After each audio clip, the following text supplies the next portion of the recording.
Thank you very much. Thank you. Thank you. And a very special hello to CPAC. It's been a long time. We've loved being back, and it's hotter than ever. This place is packed. You got to see outside. They don't know what's happening. They have no idea what's happening. And a friend is here from Argentina, and a friend is here from Poland. Stand up.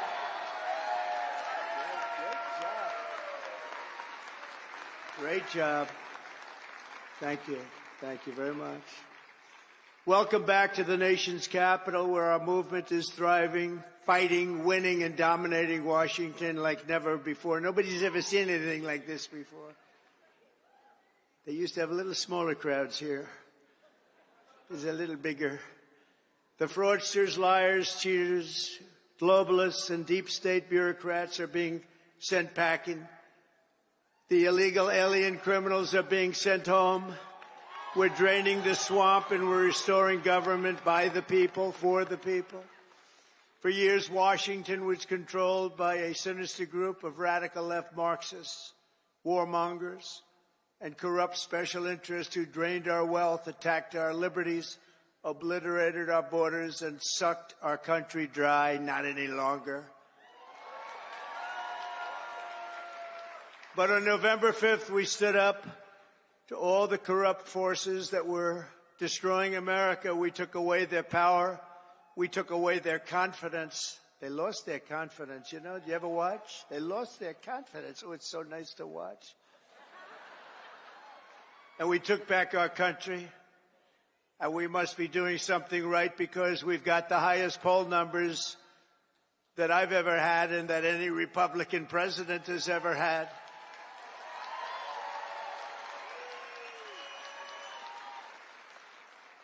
And our approval rating is now the highest ever across all demographics. Rasmussen just came out at 56%. Insider Advantage, 56%. RMG Research, 57%. And we have many polls in the mid-60s, one at 71%. We like that, 71.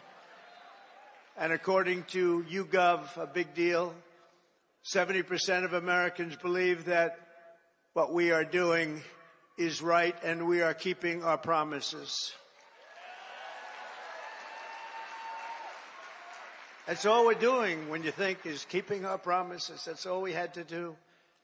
And their promises weren't worthwhile to go and vote for. They loved men playing in women's sports, open borders, little things like that. But don't tell them. Don't tell them. Keep it quiet. We'll tell them about a week before the next election. Now keep it quiet. Let them think it's a great thing what they're doing. You saw Maine yesterday, right? The governor of Maine.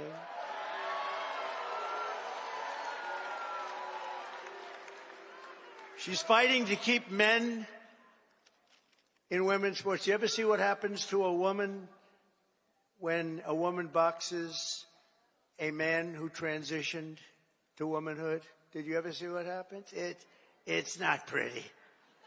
It's not pretty. Let her do that fight. Let them all do that fight. Because I think that's about a 90-10 issue, and I can't figure out who the 10% are. Nobody can. So today I want to say thank you to all of the incredible patriots of CPAC and all of the incredible patriots in our country. 77 million, and it's actually much more than that, because despite that, they cheated like hell. It was just too big to rig. It was too big to rig. 77 million. Remember, you used to go, I said, look, we're leading in the polls by a lot. Don't believe the polls. Just go and vote. You got to vote. We got to make it too big to rig. And they tried. But it was too big to rig. One of the great statements. We love it. Because everybody went and voted. We fought through hell together. But in the end, we achieved the great liberation of America. We're liberating our country right now. We're doing all these things that you're reading about. We're liberating our country. I first spoke to this gathering 14 years ago.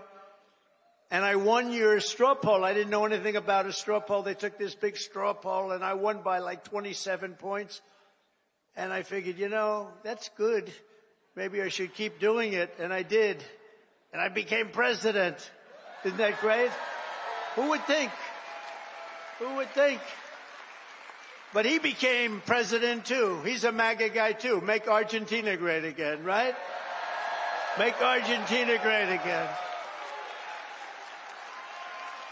I kept hearing about this man. I kept hearing about this man in beautiful Argentina, and it is beautiful, but boy, did it have inflation. Inflation made it less beautiful. I hear you're doing fantastically. We're very proud of you, actually. And make Argentina great again. Thank you very much. Great honor to have you. But now it's my honor to address you for the first time as your 47th President of the United States. Great honor.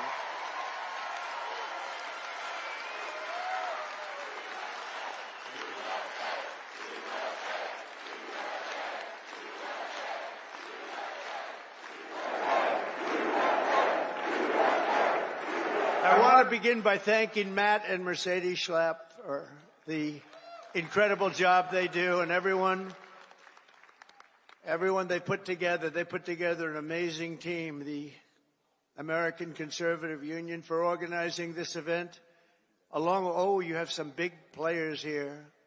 Senator Ted Cruz, Eric Schmidt, Jim Banks of Indiana. Where's Eric? Where is Eric? Is it? Hello, Eric. You can see Eric anywhere. If he's right in the back of the room, he stands up. They're all good. These are great people. Representatives Riley Moore, James Comer, Harriet Hagerman, Byron Donalds, our great Attorney General. She's going to be great. Pam Bondi. Where's Pam? I don't know where she is. So many people. So many people. Secretary Doug Burgum.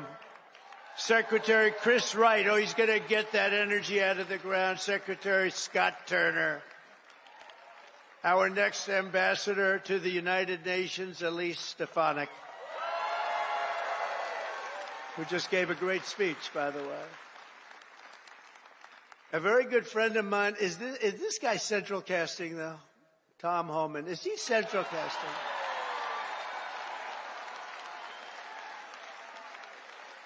Where is it? Hello, Tom. Are you? I love that. How could I love a guy like that? But I do. He's doing a great job. Thank you, Tom, very much. Thank you. Appreciate it. Arkansas Governor Sarah Sanders. Thank you, Sarah. Thank you. And Pennsylvania Attorney General Dave Sunday. I love that name. We're also honored to be joined by President Duda of Poland, who's a fantastic man and a great friend of mine. And we got 84% of the Polish people that voted for her, so you must be doing something right, huh? Hanging out with Trump. And again, President Milei of Argentina. Thank you very much. Thank you very much. What a great guy. And the Prime Minister of Slovakia, Robert Fico. Robert. Thank you, Robert. Thank you. Nice to see you. The leader of the UK Reform Party, who, by the way, did really well in that last election. I've been his friend for a long time, and I wasn't sure, am I supposed to be his friend or not? But it never mattered to me if he did well or not. I always liked him, but it's easier to like him when he got the kind of votes he got. He really took it by storm, and they say he's going to do even better this time. Nigel Farage. Where is Nigel?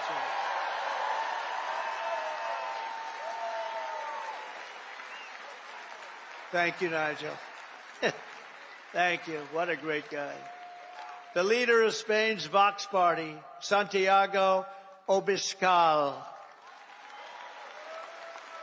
Thank you, Santiago. Thank you. Thank you very much. I thought that was you. Thank you very much. Great job you're doing. And a friend of mine, Eduardo Bolsonaro of Brazil, the Chamber of Deputies. Thank you. Thank you. Say hello to your father. Thank you very much. Great family. Great gentleman and a great family. And our great First Lady, Melania, is watching us right now on television. So give her a hand. Give her a hand. Whoa.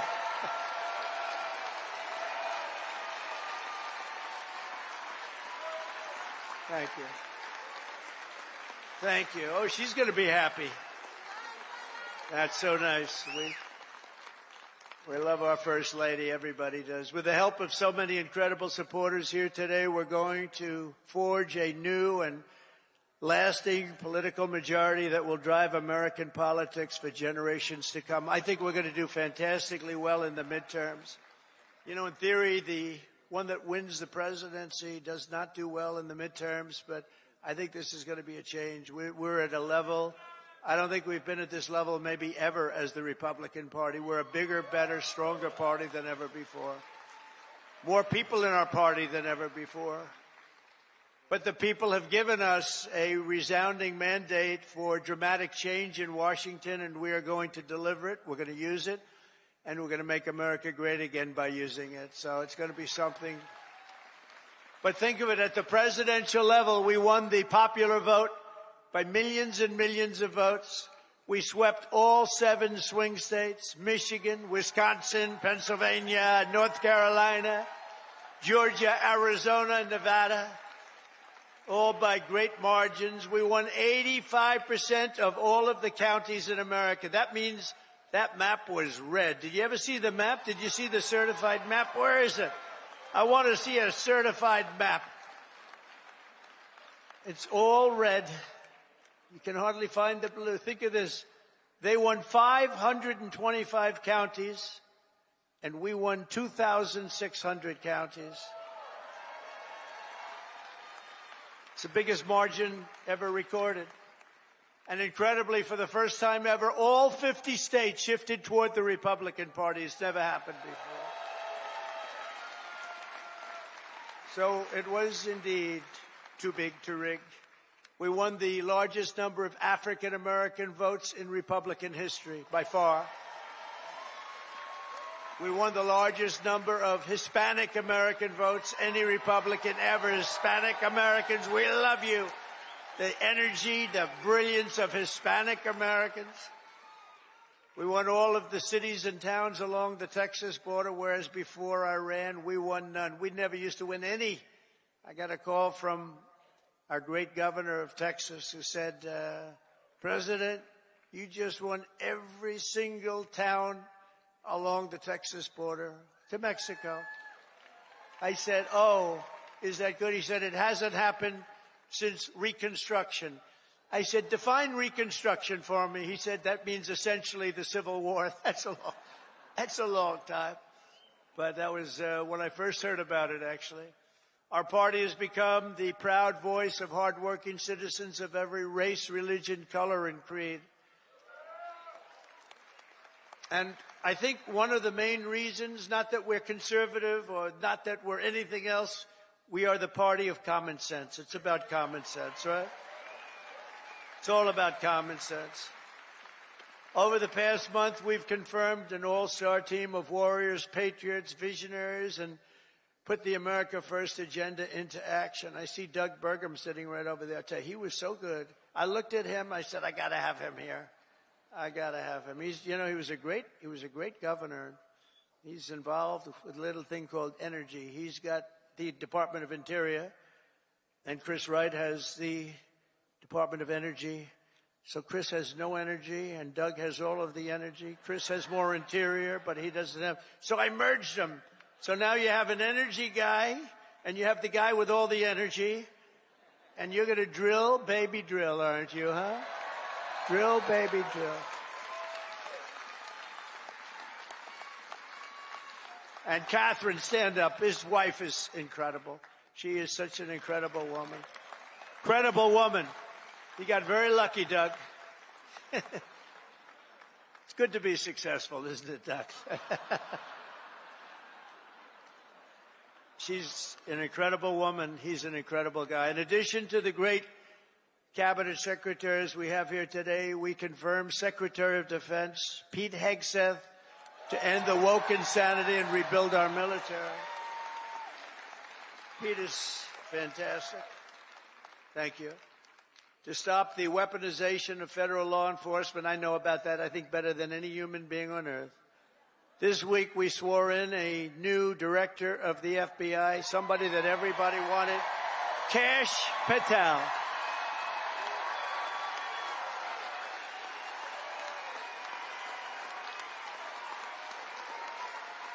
Kash is great. He's a popular guy. He went through with the blessing of a lot of good people, too. I'll tell you, it was great. To end the politicalization of our intelligence agencies, we confirmed Director of National Intelligence, Tulsi Gabbard, who is something very respected, highly respected. And to make America healthy again, we confirmed Secretary of Health and Human Services, Robert F. Kennedy, Jr.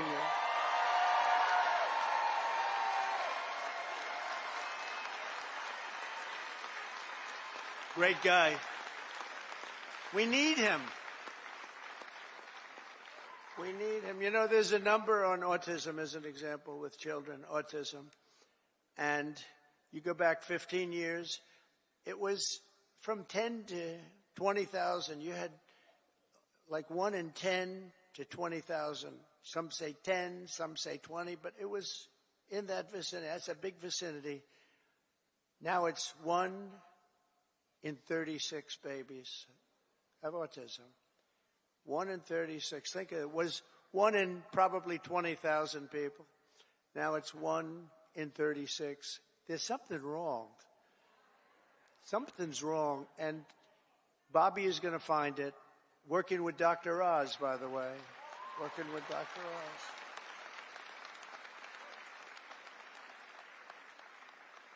Together, we've achieved more in 4 weeks than most administrations achieve in 4 years. We made a lot of progress. I heard O'Reilly last night say Donald Trump, for the first 4 weeks, is the greatest president ever in the history of our country. That was O'Reilly. Bill O'Reilly, he's all right. You know who he said second was? George Washington. That's not bad. I beat George Washington. I love beating George Washington. Thank you, Bill. On our first day in office, we declared a national emergency at our southern border. After years of politicians using our military to defend foreign borders while leaving our country defenseless and helpless, we deployed a group of people, active duty troops, to defend our border and repel the invasion of our country. This was an invasion. You know, we had a great first term, a really great first term, and I called it an invasion. And we had great numbers, but now we have the best numbers we've ever had. We've never had numbers like this. We've done it all in 4 weeks. Think of it. That was Tom Homan, Kristi Noem, the whole group. On day one, I ended catch and release. I reinstated remain in Mexico when I signed an order that will end birthright citizenship for the children of illegal aliens. Because it wasn't meant for these children. It wasn't meant for people that escaped or invaded, came into our country illegally. It was meant for the children of slaves. Because when it was done, many, many years ago, it was during a very tough period in this country's history, and that was meant for the children of slaves. I wish people would understand that so they could get this thing approved and we don't have millions and millions of people coming into our country and they shouldn't be here. This week I also canceled temporary protected status for migrants from Haiti. They're pouring into our country, pouring in. If I weren't elected president, there'd be nobody in Haiti anymore. They were pouring in at levels from other countries too. All over Africa, the Congo, all over South America. And they were coming in from prisons and mental institutions and insane asylums, jails, and gang members and You'd have to see gang members, drug lords, people that are drug addicted. They were sending them all into our ridiculous and very stupid Biden open border. Our border czar was Kamala. Haven't said that name in a while. I haven't said that name. No, I haven't said that name in a while. Kamala. I'll bet nobody knows her last name. Nobody ever knows her last name. Even during the campaign, you'd have to say Kamala. It's strange, you know, a little different name. Kamala, because her last name was Harris. I used to say Senator Harris. Nobody knew who the hell I was talking about. So I had to go Kamala. But think of it, I was beating Joe badly, really badly, and they changed him. I'm the only one that ever had to beat two people. I had to beat two. Had to beat two. We beat two. I didn't beat. You beat. You beat two people. No, he was doing badly. That's like the great Dana White. He has a fight, and one guy's doing really badly, so when they take him out, they put another guy in the fight, the same guy I had that. Never happened before. A lot of things we do never happened before. Do you ever notice that? We're the first in everything. So we beat two candidates. They said, who do you run against? Well, we ran against Biden and we ran against Kamala Harris. But illegal border crossings now have plummeted by almost 100%. The border czar never called the border, never called the great people of the border. They have unbelievable. I called them so much they couldn't take my calls. They hated me. But then they became to love me. You know why? Because the border people want to have great borders. But you have to call them on occasion. How are we doing today? Pete, how are we doing? You have to call. And we called the right guys. I became friends. You know, the Border Patrol endorsed me. And these people, you have no idea. They weren't supposed to, because you're not supposed to do that. I don't think you're allowed to do it. Actually, they did it anyway. They said, this is crazy. But these are great people, and ICE, and our general law enforcement, and by the way, our great, great firemen and firewomen, too.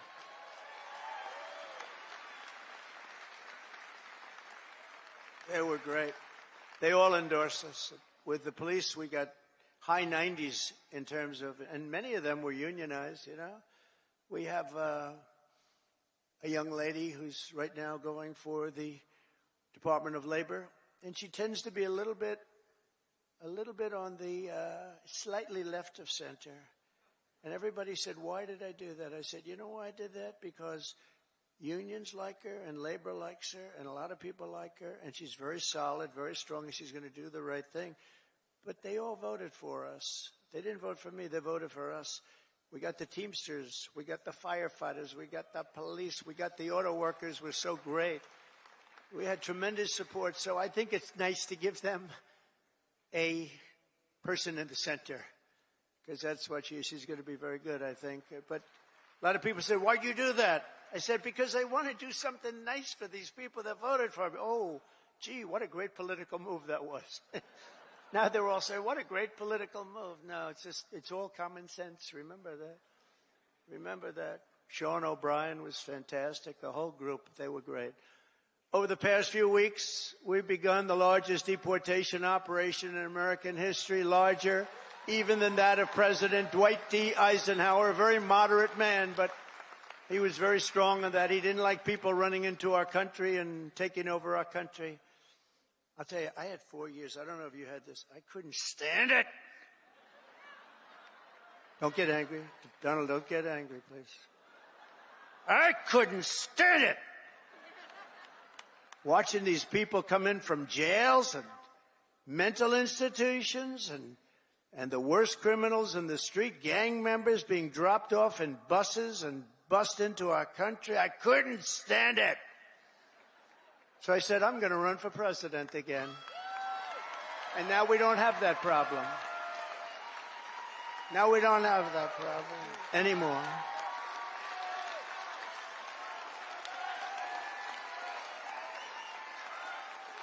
We don't have that problem anymore. We now have the best border we've ever had. And by the way, if they can ever find my world's favorite chart ever in history, I'll show you what it was when I left. And now it's even slightly better. Can you drop that chart, do you think? I don't know. I never tell them about this, but they used to drop it like magic. If they can, they'll drop it. Who the hell knows? But it's my favorite chart. My favorite chart in history. We're liberating communities like Aurora, Colorado, and Springfield, Ohio, that have been occupied by illegal alien criminals from all over the world.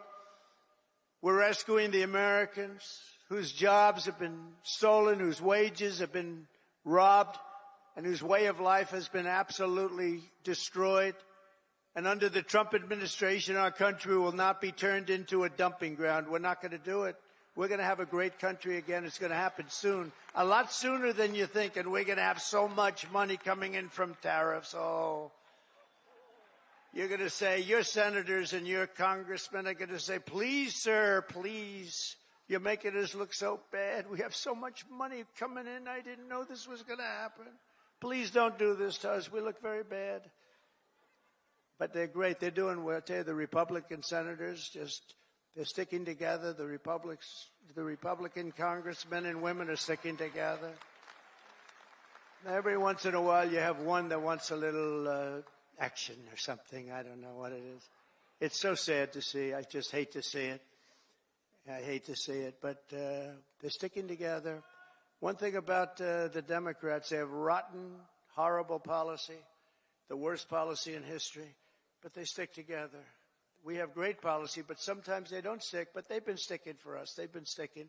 And I think the Speaker and the leader have done a fantastic job. That's Thune and Johnson, and I think they've done, two guys really working hard and they're really doing a great job. But we have a lot to stick with. We have a lot to stick together for, because what we've done has never been done before. Nobody's ever seen anything like this, and nobody's ever seen 4 weeks like we've had, especially the 4 weeks, the first 4 weeks. You know, that's like if you golf, when you sink that first 4-footer in the first hole, it gives you confidence. On the next hole, you sink another one. Now you go into that third hole and you can't, and by the time you get to the fifth hole, you feel you can't miss, right? Like a baseball player, he gets up and he hits our first one, and then the second at bat, he hits that one. And, you know, and we have great confidence. And they've lost their confidence, as I said. They really lost their confidence. I watched them. They're really screwed up. I watched this MSNBC, which is a threat to democracy, actually. They're stone cold mean, but they're stuttering. They're all screwed up. They're all mentally screwed up. They don't know what. Their ratings have gone down the tubes. I don't even talk about CNN. CNN's sort of like, I don't know. They're pathetic, actually. But MSNBC was mean. Their ratings are absolutely down. This Rachel Maddow, what does she have? She's got nothing. Nothing.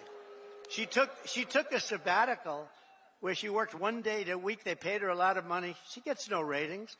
I should go against her in the ratings, because I'll tell you, she gets no ratings. All she does is to talk about Trump, Trump, Trump, Trump, Trump. All different subjects, Trump this, Trump that. But these people are really, I mean, they lie. They shouldn't be allowed to lie every night. They are really a vehicle of the Democrat Party. They should be paying. Is that Gordon? Yes, is that Gordon? The great Gordon Chang? Is that Gordon? Stand up, Gordon. Wow. We have everybody here today. Thank you very much. How am I doing on China? Am I doing good? Am I doing good on China? Tell you one thing, nobody's ever done like I've done on China. Nobody ever let people know what was happening with respect to China. And I happen to like President Xi, and I have tremendous respect for the people of China, love the people of China. But we've been treated very unfairly by China and many other countries. And we're not being unfairly treated anymore. We had that down to a science in the first term, and then they lost it. You know, we lost over $1 trillion to China this last year under Biden, Crooked Joe Biden. What do we like better, Crooked Joe or Sleepy Joe? Ready? Ready? Crooked Joe or Sleepy? Ready? Crooked Joe. Sleepy Joe. Got to stay with Crooked. He had one ability that I didn't have. He could do something that I couldn't do. I don't say that because he was a horrible golfer. Remember, he challenged me during the debate to a golf match? He said, I'm a 6 handicap. I said, you're not a 36 handicap. He said he's a 6. And then he said, well, I'm 8. Remember? I said, that was quick. Picked up 2 strokes. He said, no, I'm an 8. But he's not a 36 handicap. But he had one ability that was amazing. He could go with cameras on him, television, fake news on him, probably because he knows they wouldn't cover it badly. You know, they covered him as well as you can cover him. How the hell can you cover the guy well?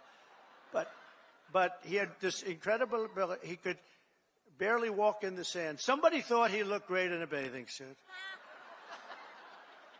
And he'd walk in the sand pulling a thing that weighed about 6 ounces. You know those aluminum? See, aluminum's very good.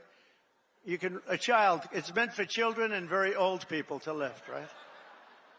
So he would put it down, and he'd put it down, and he'd fall into it, and he'd immediately fall asleep in front of the media. I could never do that. That's the only thing. I could never do it. No, he was Sleepy Joe, but he was crooked as hell. You know, there's no question. He was a sleepy, crooked guy. Terrible, terrible president. He was the worst president in the history of our country. I don't care. I'll say it. Jimmy Carter passed away recently, and he passed away a happy man. He was a happy man when he passed away because he said that it's not even close. Joe was the worst, and believe me, I have to clean up the mess. I'm cleaning up the mess, and it is a mess on the border with inflation. Could go over every single thing he touched. Turned to shit, okay? Everything. It's true.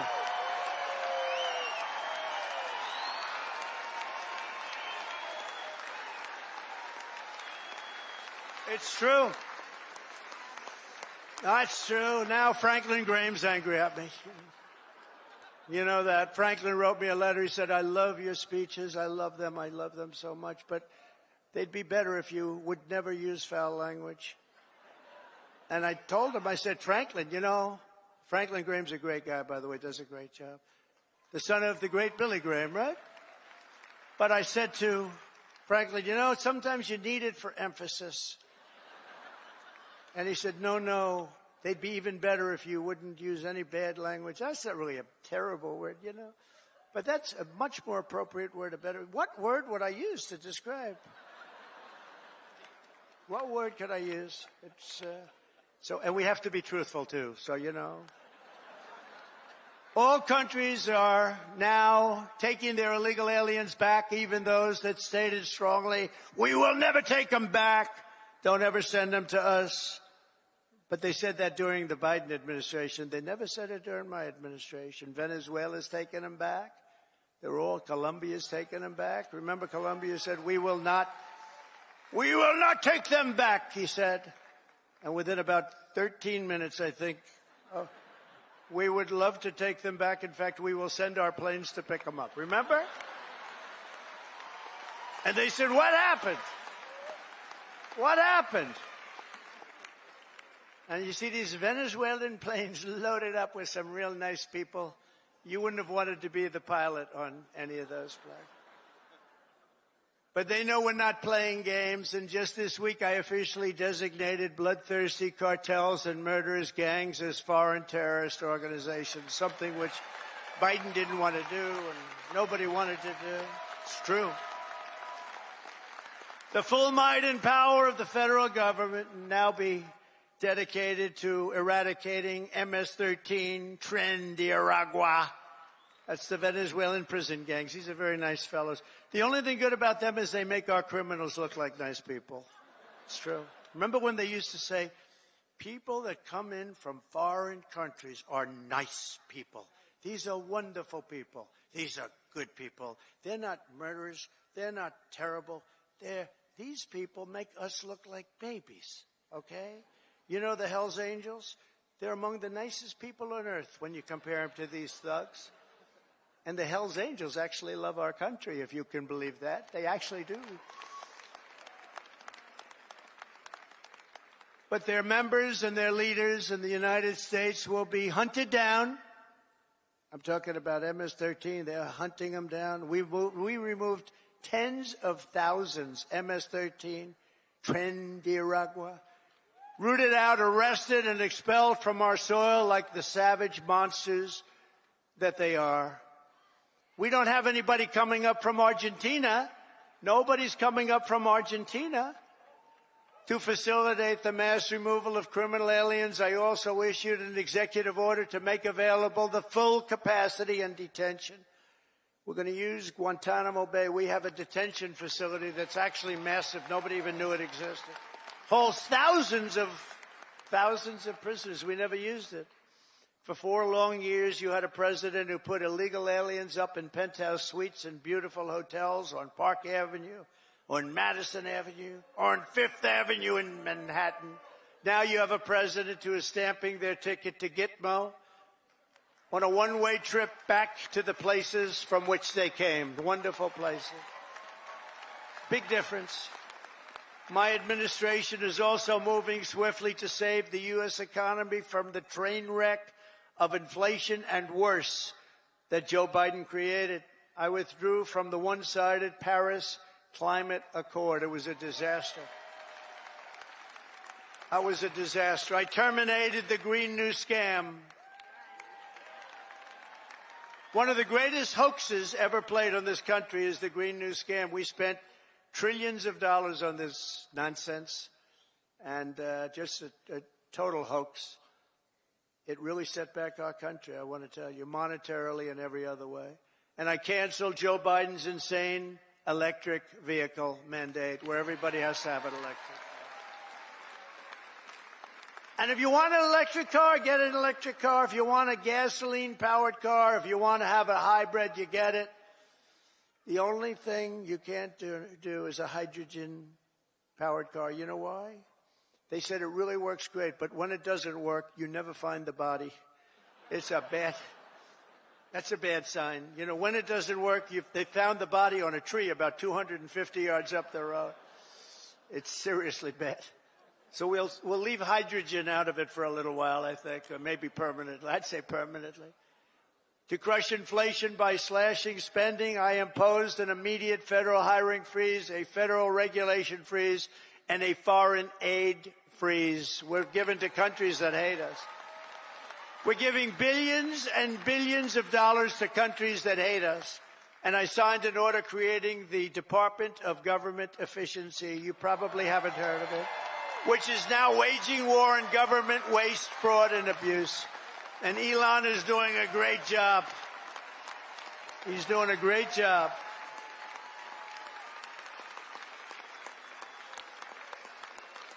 We love Elon, don't we? It's that guy, he's a character. With his son X. We love X. He's the only one can get away. His son's really named X. He's the only one can get away with naming his son X. If we ever did it, they'd say, you're crazy.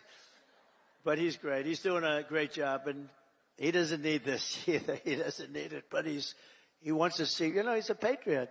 People said, well, what official position does he have? I said, patriot. Oh, they didn't know. They said, that was good. He's a patriot. Here are some of the flagrant scams that, as an example, they've spent money on and we've been able to recapture for a large dose of it at least. $520 million for a consultant to, think of it, $520 million. $520 million. When I hire consultants and they just take advantage of me, it's a horrible thing to watch. And I give them $25,000. I feel I'm overpaying. These guys got $520 million. Environmental, social, governance, and investments in Africa. $25 million to promote biodiversity, conservation, and socially responsible behavior in Colombia.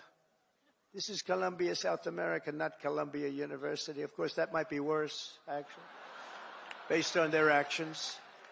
$40 million to improve the social and economic inclusion of sedentary migrants. Nobody knows where. Who are they? Where do they come from? Just sedentary migrants. Nobody even knows what a sedentary migrant is. If they were sedentary, they wouldn't be a migrant, right?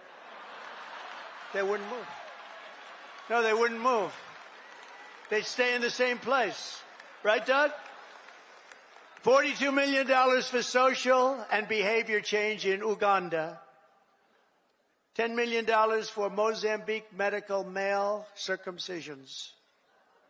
Why are we going to Mozambique to do circumcisions? It's a lot of money. $14 million for improving public procurement in Serbia. Here's a beauty. $486 million to a consortium of elections and political process strengthening ideas, of which $22 million goes to inclusive and participatory political process in Moldova. $29 million goes to strengthen the political landscape and help them out so that they can vote for a radical left communist in Bangladesh. You had to see who they supported. You wouldn't believe, yeah, you would believe it. Nobody in this room would be in that group. $20 million for fiscal federalism and $19 million for biodiversity in Nepal. $47 million for improving learning outcomes in Asia. $18 million for helping India with its elections. Why the hell? Why don't we just go to all paper ballots? Let them help us with their elections, right? Voter ID. Wouldn't that be nice? We're giving money to India for elections. They don't need money. They take advantage of us pretty good. One of the highest tariff nations in the world. We try and sell something, they have a 200% tariff, and then we're giving them a lot of money to help them with their election. $32 million for the Prague Civil Society Center. $14 million for social cohesion in Liberia. $9.7 million to develop a cohort Cambodian youth with enterprise-driven skills. Think of that. Millions of dollars for sex change operations in Guatemala. $20 million for Sesame Street in Iraq. They put on a little play on the street. $20 million. You could do it on Broadway and have $19 million left over. No, it's a scam. They get kickbacks and all sorts of things. It's a scam. Who ever heard of it? Think of it, $20 million Sesame Street, a play. We're also uncovering outrageous incompetence and fraud in the Social Security. We have, look, let's assume that people, generally speaking, in our case, and everybody in this room, we're going to all live way over 100, but this is a little ridiculous because not too many people are going over 100. Everybody, hopefully, in this room will. But there are in the Social Security ranks and files. And what we're doing now is finding out, do they get paid? Do they get paid? In other words, is somebody taking all of this money? So they have over 100 to 109, 4.7 million Social Security numbers. Think of that, from people whose age is over 100. 3.6 million people whose age is over 110 years. 3.47 million people who are over 120 years of age. 3.9 million people whose age goes from 130 to 139 years of age.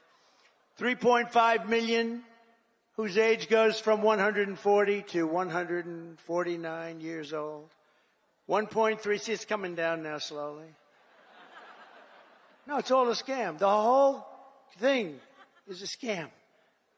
1.3 million people, 1.3 who are over 150 years of age. And over 130,000 people are listed on our Social Security rolls as over 160 years of age. Now the final is at 1,039, so now we're down into reasonable numbers. 1,039 people are listed between the ages of 220 years old to 229. And we have one person who's listed at 241 years of age. And we have one person listed at 360 years of age, an all-time record, and our country's 250 years old. So that person's substantially older than our country. Under our administration, there will be no tolerance for Social Security fraud. We will not allow anyone to cheat our seniors, and those who will do that will be prosecuted by Pam, Bondi, and others.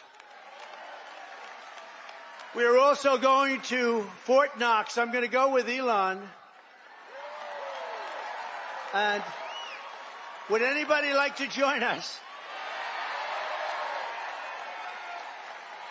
Because we want to see if the gold is still there. We want to see. Wouldn't that be terrible? We open up this Fort Knox. It's just solid granite that's 5 feet thick. The front door, you need 6 musclemen to open it up. I don't even think they have windows. Wouldn't that be terrible if we opened it up and there was no gold there?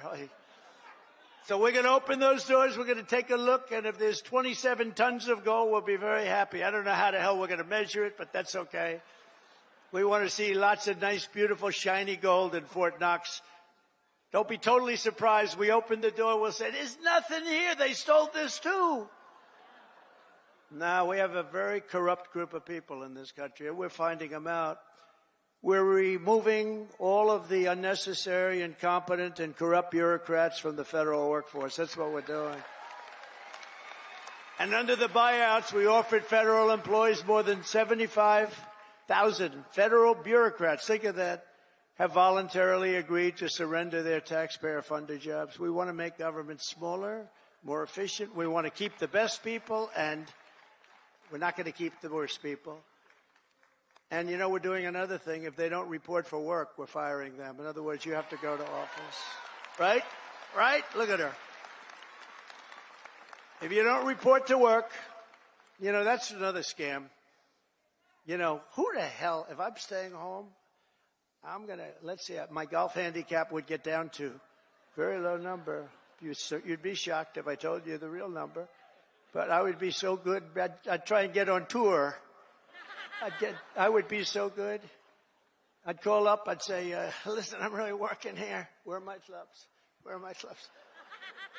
Either that or, in many cases, they have second jobs while they're getting paid by us. So one of the reasons they're leaving is because they don't want to have to show that. And we're demanding to see that information. How many jobs have you had? Who paid you while you were working for the government? And we are demanding that people, if they work for the government, they have to show up and sit in an office and do their job, right? And we've also effectively ended the left-wing scam known as USAID, the agency's name. Has been removed from its former building, and that space will now house agents from Customs and Border Patrol. Beautiful. And at the ultra-left CFPB, which was terrible. So many people have been hurt by that. I used to get calls from lending officers, from owners of small banks, and they were almost crying. What they did to those people, they destroyed them, put them out of business. It was established by Elizabeth Pocahontas Warren. Does anyone know that? Remember the Pocahontas scam? I'm an Indian, therefore I'm entitled to be a senator. I'm an Indian, she said. Could we see proof of that, please? She said, well, the only proof I have is my mother said I have high cheekbones. Oh, that's no good, right? Remember she went out? I really spooked her, I tell you. Remember she went out, she couldn't take it anymore. I was calling her Pocahontas, Pocahontas. Everyone knew she was not an Indian. I had more Indian blood than her, and I have no Indian blood. I'd be honored to, but I don't have any, but I had more than her. You remember she went out and she had a blood test. And it came back and she was so happy because it said 1,024th. That means everybody in this room had more than her. But because there was even a scant, in other words, 1 million years ago, something could have happened. And she was so happy that she released it and she got killed. That was the end of her presidential career. She does not like me very much. But she's a very angry person. Do you notice the way she is? She's always screaming and she's crazy. These people are crazy. The radical left is meaner. I don't know what it is, Doug. They're meaner than us, aren't they? We're like normal people. we're smart, we get our word, but we don't go crazy. Of course, they'll take my little rant from 15 minutes ago, the fake news. He lost control on the stage. He lost control. And they'll have me screaming, having to do with Franklin, poor Franklin. He lost control of the stage. Oh, these people are bad. They are really sick, too. I don't get it. You think they'd want to love our country. They have no ratings anymore. Nobody listens to them. Nobody believes the fake New York Times. Washington Post is doing no business. They're losing all their business. Nobody believes them. But we've escorted the radical left bureaucrats out of the building and locked the doors behind them. We've gotten rid of thousands. I withdrew the United States from the corrupt World Health Organization. I withdrew from the anti-Semitic UN Human Rights Council. The council is horrible, and I withdrew from the terror-supporting UN Relief and Works Agency. The UN has such great potential, but not the way it's run now. It's terrible the way it's run now. We stopped all taxpayer money to these corrupt institutions. And by the way, just so, because who the hell knows, we got to talk about something very important. The war between Russia and Ukraine. People are being killed, mostly young men, mostly Russian and Ukrainian men, at levels you've never seen before. Thousands of people a week. And I've spoken to President Putin, and I think that thing is going to end, but it's got to end. It's a horrible, horrible thing to watch. I'm dealing with President Zelensky. I'm dealing with President Putin.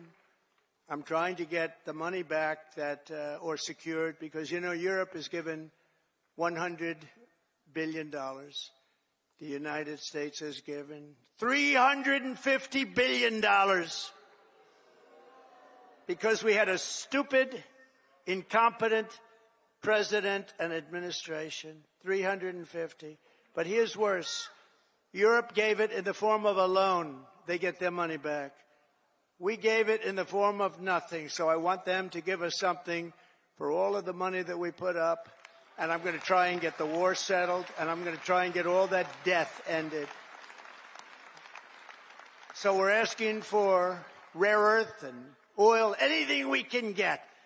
But we feel so stupid. Here's Europe. And it affects Europe.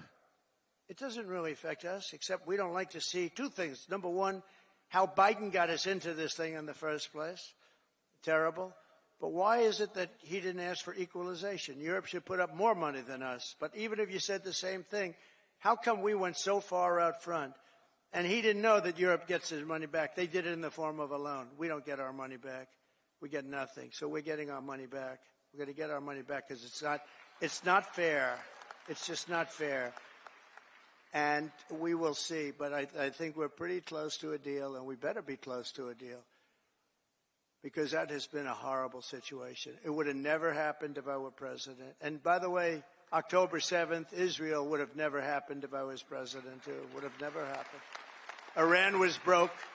They had no money for Hamas or Hezbollah. They had no money to give. Everybody knows that. Jewish people in the audience know that. Iran was broke. They were not giving money around. And when I got out, they took all the sanctions off Biden, and Iran became rich very quickly. With oil, you can become rich very, very quickly. And the rest is history. What a horrible thing. Even though the hostages are coming back, I saw it this morning where we got 6 more back. Biden got none back, by the way, just so you understand. None. 0. He would have never gotten any of them back. But they're coming back in pretty bad shape. It's a horrible thing, and many are dead. Many are dead. So we'll see how that all ends up, but it's a horrible thing. But I just want you to know we're working on that. That's a very big part of it. And I don't like talking about it because we're in the middle of negotiations, but it's a very, very sad, it would have never happened. There was no way. Russia was never going to go in, and they went in because of a lot of reasons, and so many people are dead. Far more people are dead than you're reading about. When they blow up all these cities, all those cities they look like demolition sites. Every single building is down. All of those beautiful golden towers that are 1,000 years old, they're lying on the ground in smithereens, blown to smithereens. There's nothing left of them. They're just lying on the ground, never to be rebuilt again, not possible to rebuild them again. and all of that heritage is gone. People have done a really horrible job. That would have never, if I were president, zero chance that a shot would even have been fired. Wouldn't have happened. So sad.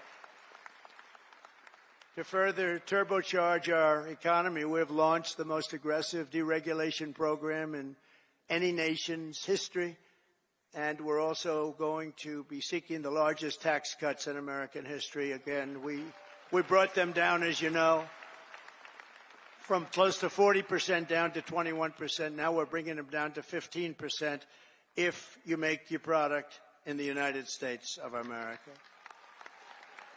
We're defending the American worker like never before, and that's why the auto workers and the union workers and the Teamsters and so many others, they supported us, the firemen, the policemen, so many others, whether they were union or non-union, they all supported us. They supported, it's called workers, and they supported us at levels that nobody's ever seen before. Weeks ago, I imposed a 10% tariff on all goods coming from China because of the fact that they're sending fentanyl into our country. Through Mexico, by the way.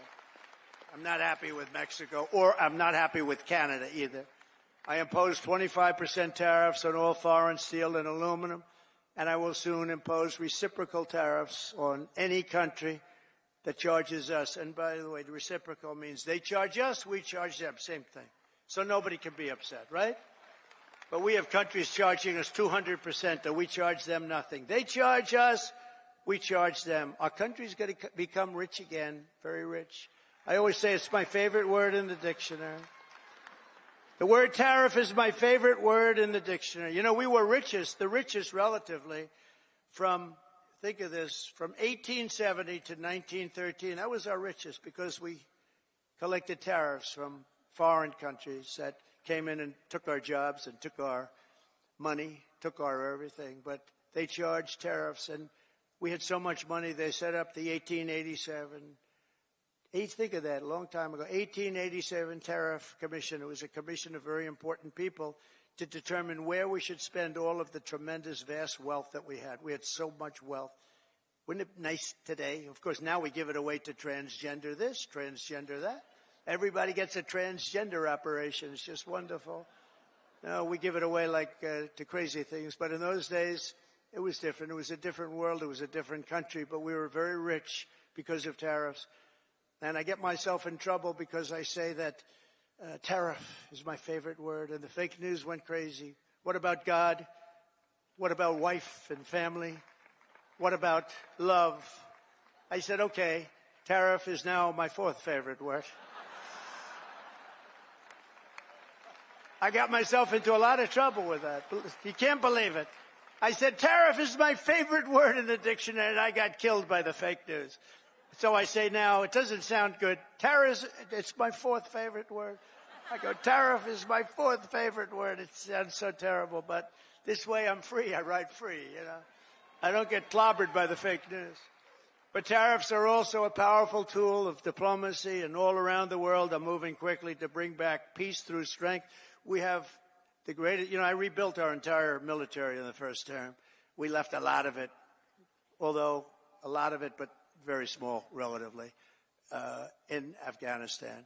The Taliban has it. They have their parade every year where they take our military vehicles and run them up some little street, and like it's their form of a military parade, and it makes me angry when I see that. Angry. When I see that, I get angry. We give them, I don't think anyone knows this, we give Afghanistan about $2 or $2.5 billion a year. Do you know that? For aid. We need aid ourselves. And I'm going to go back, and I told them yesterday, I want to look at it, but if we're going to give them money, it's okay. But I want them to give us back our military equipment that they have. They're selling it. Doug, would you take that, please? All right? Write something up. No, I want them to give back. If we're going to give them that kind of money, let them give back the military equipment, which they have.